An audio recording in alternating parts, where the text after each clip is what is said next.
dito sa atin, wala tayong sinisino. So mahalagang sumunod dun sa alien employment permit kasi yun ang nakalatag sa batas. Sinimula na ng Department of Labor and Employment Special Panel ang ginagawa nitong pagdinig upang matukoy ang mga kasalukuyang hawak na dokumento ni resigned Ateneo Men's Basketball Team Head Coach Thomas Anthony Tab Baldwin. Sa pagdalo ni Tab Baldwin, kasama nito ang kanyang dalawang legal counsel. Dito inusisa ng DOLE ang dapat sana pagkakaroon nito ng Alien Employment Permit o AEP, lalo na at isa siyang American New Zealand citizen na nagtatrabaho sa Pilipinas noon pang 2013.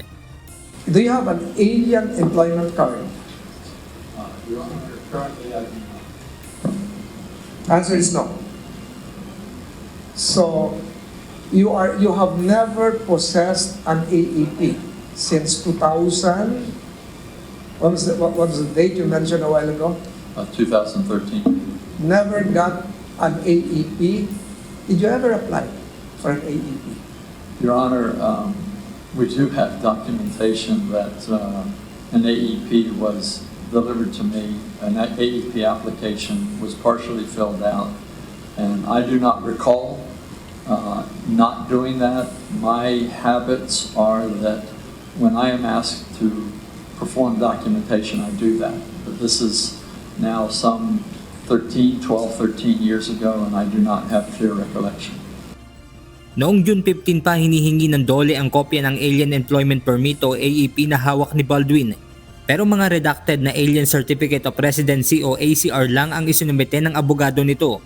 Ngunit tugon naman ng kampo ni Baldwin, nararapat-an niya na exempted na ito dahil mayroon naman anila itong hawak na permanent residency visa.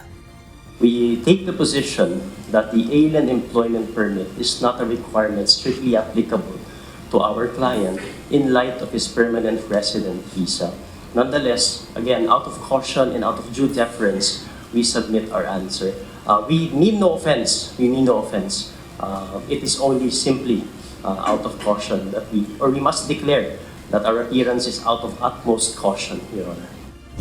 Ngunit para sa DOLE, bagamat may permanent residency visa si Baldwin, hindi ito sapat na batayan para automatic na i-exempt ang alien employment permit nito. A permanent resident is a ground for exemption. He can apply for a certificate of exemption. Kailangan may certificate of exemption. Correct. That's required by existing Department of Labor and Employment issuances and regulations.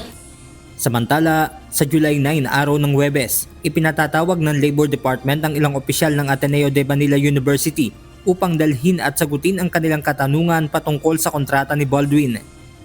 The clerk is directed to issue the appropriate subpoena duces tecum as regards the narrated 3 prior contracts initially engaged by Mr. Baldwin with his employer. So, Kaugnay nito, nilinaw naman ni Secretary Tolentino na work-related lamang ang pagtutuunan sa kanilang investigasyon. Sakali namang matapos na ng DOLE ang pagdinig at mapatunayang may nalabag sa labor code si Baldwin, may posibilidad itong masampahan ng reklamo at makulong muna sa Pilipinas bago ang deportation nito pabalik sa kinagisnan nitong bansa. Benedict Samson, UNTV News and Rescue. Diyos ang aming sandigan, serbisyo publiko ang aming pinahahalagahan.